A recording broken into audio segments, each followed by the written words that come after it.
Hey, it's Tom from Tom's Tunes. Just want to point out a big tip. If you're working on a JC pontoon, maybe a Lowe pontoon, any of those that have the signature U shape with that flat top.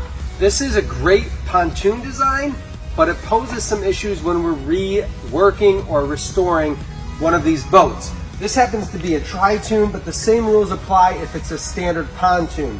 What I've done, because this is a flat top here, if you take a look, there's not a lot of space. When I have the deck on here, I'm not going to be able to get my hand all the way in where I need to, where a circular pontoon, I can typically reach right in, no problem.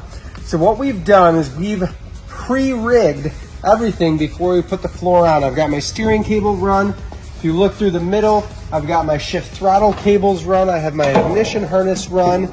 I have my pontoonstuff.com wiring harness run all the way back.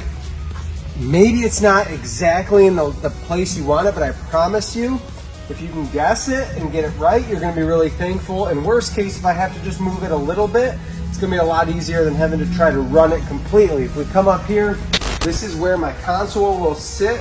So I'll have a hole through the deck towards the outside. I'll be able to run those throttle cables, steering cable, ignition harness. My electrical harness is run all the way up to the front and across. I do all of this on this type of boat with the U-shaped pontoons to save myself a lot of time and headache when it comes to having the deck on and actually installing all of these accessory and electrical items.